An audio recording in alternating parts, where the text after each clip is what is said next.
welcome to the Tavern Chat podcast. I'm your host, Eric Tenkar, your bartender in the OSR, your main proprietor of the Tenkar's Tavern blog. Now, today, what bag of shit has landed in our lap? Well, apparently the BBC put out a 1-minute video on Twitter about what D&D is, kind of, sort of. I personally think it's insulting. All right, I don't think it really is like it's somebody. All right, I'm twisting my own self around here, but I feel like I'm listening to somebody who is pretending to talk about D&D. Like they're pretending that they know about the game, but they don't. And I'm going to tell you why my story after that. But here, let me dive us right into this. Are you ready? I'm going to pause this on occasion and make some comments. No offense, but Dungeons and Dragons isn't just for nerds anymore. Here's the thing: it was never just for nerds. I mean, as a nerd, people made fun of you, but I knew some actually cool people when I was in high school. Cool as in accepted by the general populace that played D&D. So it was never just for nerds.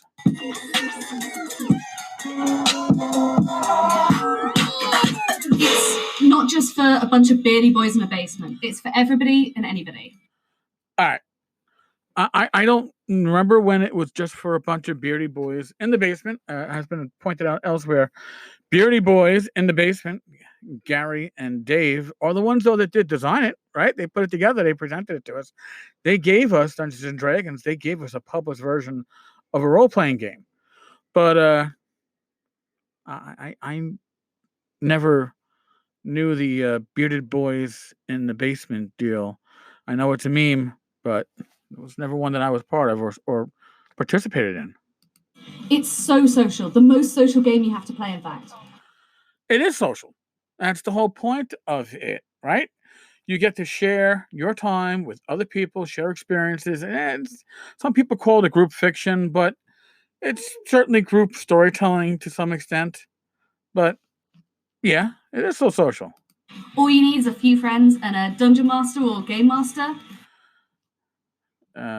And again, as was pointed out in some other video I just recently saw, if you play D&D, if you're a gamer, it's a GM, DM, we don't really sound it out. And since she's shortening every other fucking word anyway, and I'm a New Yorker, we do the same thing, but since she's already shortening words, why she's giving the full words for those, I don't know, assuming that she's an actual, honest gamer. To kind of run the game and tell you your story. It's this wonderful escapism from real life. Oh, wait, and that is true. I don't play D&D, I don't play RPGs to think about real life drama, real life issues. I do it to have a couple of hours to escape. I should be escaping tonight, but too much walking on Saturday means very short, brief periods of sitting today and tonight. So yeah, I'm not doing my escapism, but I am talking about escapism, so I guess that kind of counts. Acting or writing, but you're doing it as a group. And it can be really good for people with anxiety, socializing issues, and mobility issues to kind of play somebody else. And yes, it can be. I don't disagree with that. But people, especially with anxiety issues, are going to probably have to be introduced to a role-playing game in a very relaxing, calm manner, because it can be very anxious to play a game with people that know the game and you don't. That can be huge anxiety. So, I know that technically she only has a minute and 17 seconds to talk, but I feel that she's talking about issues and then not dealing with them. But in any case, an experiment with their personality. It's got its problems. So gaming's got its problems. Everything has its problems, apparently, in this world, right? Can't be good enough alone. Now, gaming is, we got to, I really think that she's forgetting something that gaming is. Gaming is individual gaming groups, right? Like, we're all part of maybe larger gaming social I don't know, groupings online, all right? But when you sit down and game, you generally, except for convention play, which is a whole different animal, but if you're playing with a regular group, it's a group of, dare I say it, friends. People who tend to get along. If you didn't get along, you wouldn't be sitting down virtually or in front of a real table and playing games because you wouldn't enjoy their company, right? So remember, gaming is individual groups that are actually doing the gaming. Let's move on. Like most games, to be honest, with diversity and inclusion. Okay. If you want to play a game, what's stopping you from playing the game? I don't know. I don't. I didn't know that most games have an issue with diversity and inclusion, and I know I'm touching on topics I normally steer clear of, but I like to think that every game I've run at a convention has been as diverse as the people that wish to sign up for it, and we never turn anybody away. I don't turn people away. I don't care. But your personal life, your demographics have nothing to do with having fun at a convention game. And as for home games, those generally form around friendships. So everybody's coming in and everybody understands each other's baggage to a little bit of amount. It's different than a convention game, but you're established with the friendships. You generally don't add strangers to your home group unless somebody in the group is vouching for them. In this case, they're not really a stranger, right? So home groups have a different dynamic than convention games. And like I said, I've yet to see a convention game that wasn't as diverse as the people that wish to sign up for it and turned people away because of sex, gender identity, race, age, unless you're like 8 from the game that has adult themes, maybe, but you know, you want to have fun and you want the people at your game session to have fun. Why would you turn people away? Right? Why wouldn't you be inclusive? I don't get it. I don't get it. But I don't often get it. Let's put it to you that way. But there's groups out there working on it. There's teams out there working on it, and like even the creators are working on it. I have no idea what any of that means that they're working on it. I mean, are they coming to my home game and telling us how we should play it and who should be in our group, or are they going to conventions and saying, there's a percentage of female players that have to be at your game table, and you don't have it, so you can't run the game. Again, I don't understand where we're going with that. I'm not trying to be obtuse. I know somebody's saying, "You're being obtuse." No, I'm not. I guess her definition of this goes beyond definitions that I would normally see. All right. It's what's made most of my friends in life. I will totally agree with that. Gaming has made most of my friends in life, or has strengthened friendships that I already had. It's great because it's a socializing tool, and she's talking about too. It's made most of her friends in her life, which means that that's her home group, right? Her home table. That's what is bringing people together, or it could also be friendship groups and social media. I've made a lot of friends via social media because of gaming. They hear my voice, they read my blog, whatever, and we connect. That's great. So yes, D&D is a great tool to make friends. I agree. My first game master I met through D&D, my best friend, like basically all of my friends, and my partner Charlie. Dungeons & Dragons isn't just for nerds. And to be honest, it never has been. It never has been. While that's certainly true, when it was at its popularity back in the 80s, those of us that played it were almost universally considered nerds. It's just the way it was. Right now, because of Stranger Things, all the online plays that are being supported by Wizards of the Coast, and as people watch D&D and they're watching it like it's reality TV with fake stories going on. And there are certain expectations as to what D&D is because of these, quote, real play dramas that we're watching.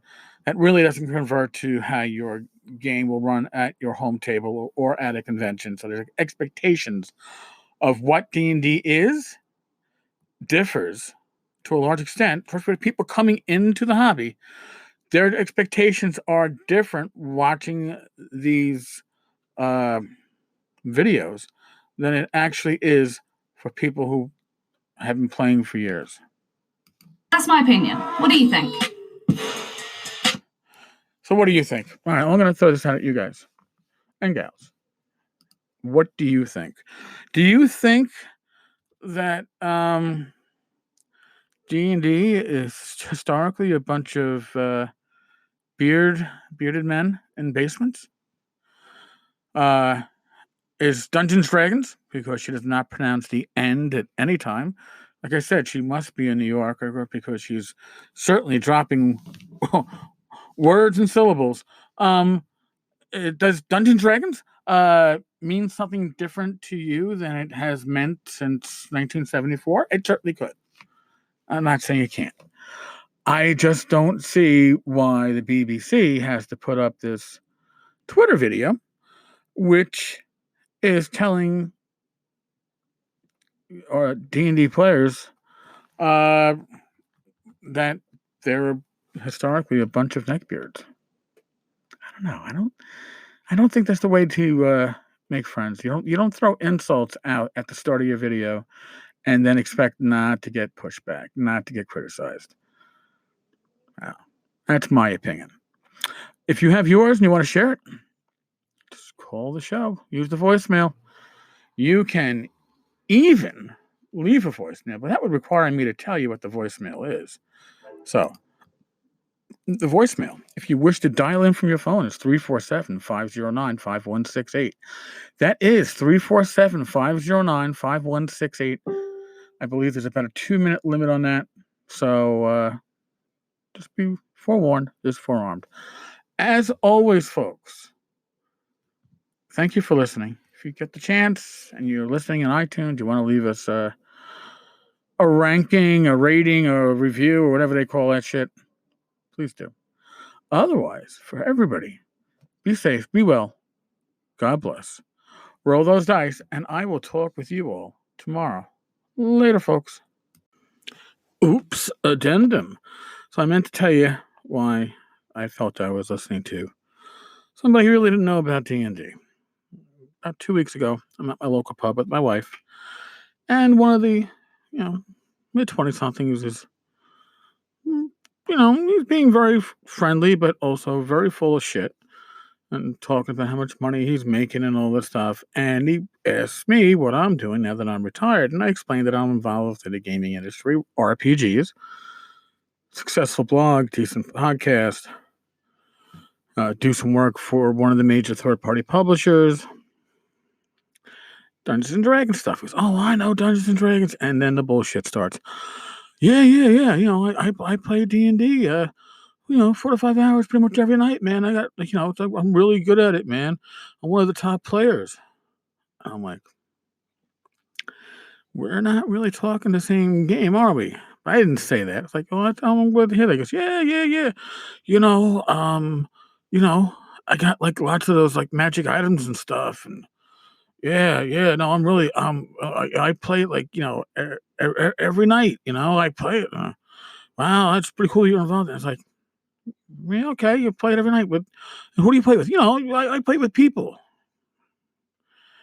And here's the thing.